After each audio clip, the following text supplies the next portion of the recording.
Nah, gue sebenarnya mau ngebahas soal isu AI antara Ghibli dengan OpenAI yang lu udah tahu ya soal Ghiblification di mana-mana, bahkan ya influencer di Indonesia juga banyak yang pakai. Tapi menurut gue sih ada orang yang lebih pantas buat ngomongin hal seperti ini, dan lu bisa cek ya di Taras Network, channelnya juga udah gue kasih di kolom deskripsi. Nah, di sini gue mau ngomongin soal mantan damkar yang diputus hubungan kerjanya oleh PO Damkar Depok.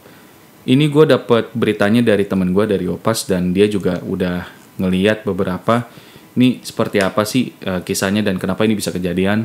Terus juga mungkin dari beberapa lu yang ngikutin si Bang Sandi ini juga kayak apa ya, kasihan sih karena dia sendiri kan punya anak, terus istrinya juga lagi hamil, dan jarak antara rumah dengan tempat kerja dia kan jauh.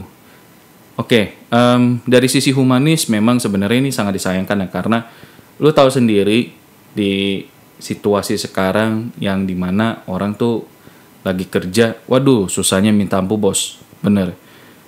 Market kerja saat ini tuh di Indonesia udah nggak ada obatnya dah, udah lagi stagnan, nggak ada tuh yang namanya buat terobosan untuk pembukaan lapangan kerja yang benar-benar masif dan juga didorong untuk menyesuaikan dengan perkembangan zaman sekarang.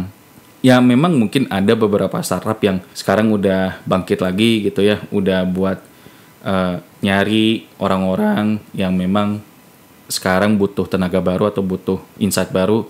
Tapi ya gue ngeliat kebanyakan market kerja sekarang sih isinya paling ya kalau nggak lulusan S1, lulusan SMK. Ya kan umurnya juga paling banter itu pun juga umur 28 ya. Dan itu juga jarang banget umur 28 bisa masuk gitu ya untuk market kerja sekarang. Ya palingan kebanyakan sih umur 25.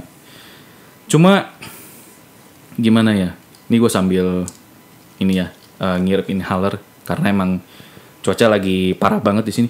Jadi memang market sangat-sangat terpuruk ya di Indonesia, dan ya gue sangat menyayangkan sih beberapa pejabat yang harusnya ini bisa menjadi perhatian khusus, cuma kayak ya kayaknya ada program yang lebih penting daripada ini. Ya udahlah, kita berdikari aja. Cuma dari apa yang disampaikan oleh Bang Sandi, dengan segala hormat, gue mungkin bakal bilang begini. Betul, keluarga itu nggak ada yang bisa menggantikan. Istri, anak, nyawa mereka itu nggak ada yang bisa menggantikan. Mau lapar, mau haus, ya itu memang perkara yang sangat sulit.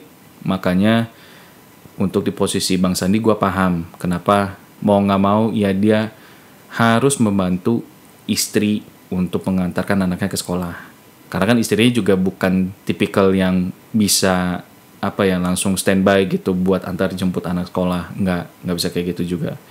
Bisa jadi memang tempat antara sekolah dan rumahnya itu juga benar-benar beda jaraknya atau rutenya dengan rumah dengan tempat kerjanya si Bang Sandi sebelumnya.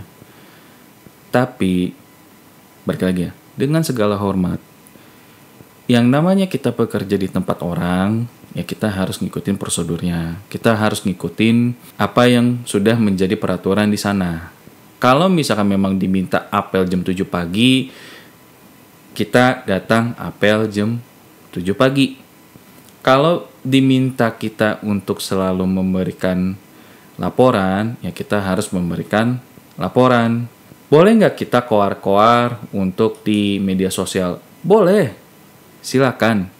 Apakah boleh kita berkeluh kesah soal masalah PHK ini? Boleh, sangat silakan. Tapi dengan segala hormat, apa yang terjadi dari Bang Sandi ini, ya balik lagi sih, yang sudah ada di PO Damkar, kalaupun mau diubah, kayaknya agak susah. Karena balik lagi, kita kan sama-sama tahu ya, kerja di Indonesia itu, wah ribetnya minta ampun. Usahanya benar-benar gede, padahal gaji itu nggak seberapa. Lu juga udah pada tahu kan beberapa yang kerja dari Bekasi, dari Cikarang, yang mereka udah capek-capek gitu kan, berangkat jam 4 pagi. Mereka harus tiba di sekolah, misalkan ya jam setengah 7 pagi, jam 7 pagi, atau bahkan ya jam 6 pagi malah. Ya itu sangat-sangat luar biasa perjuangannya.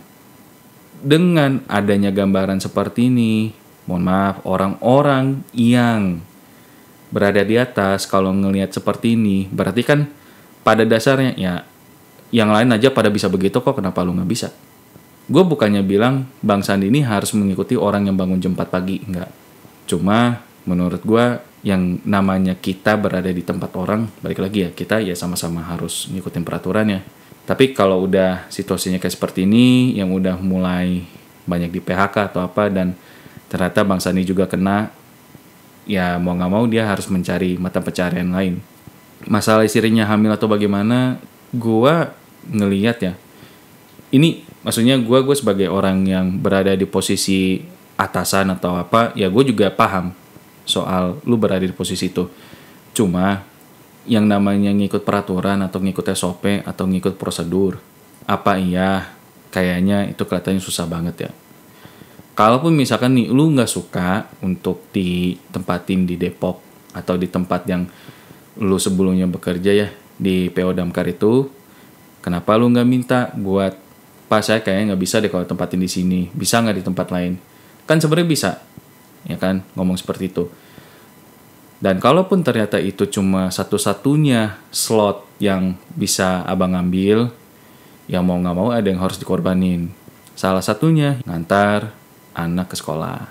Jadi ini udah makanan sehari-hari, dan menurut gue satu-satunya jalan yang Bang Sandi bisa lakukan, ya mau nggak mau ya harus tetap cari mata pencarian lain. Karena kan kalau misalnya mau dipanggil lagi di Damkar kayaknya juga udah susah, apalagi Bang Sandi ini kan juga udah ngaitin ya abang sendiri dengan salah satu pejabat publik yang ada di Depok, yang dia sebenarnya punya niat untuk membantu, cuma memang niat dia ya cuma bisa sampai situ gitu loh. Gak bisa sampai yang kayak bener-bener ayo dong lindungin gue, masa gak bisa sih lindungin gue? Gak bisa. Yang namanya udah menjadi prosedur, ya itu harus menjadi prosedur. Yang namanya udah menjadi SOP, ya itu harus diikutin. Kita sama-sama aja gitu, sama-sama tahu aja kalau ya kerja di sini tuh nggak gampang.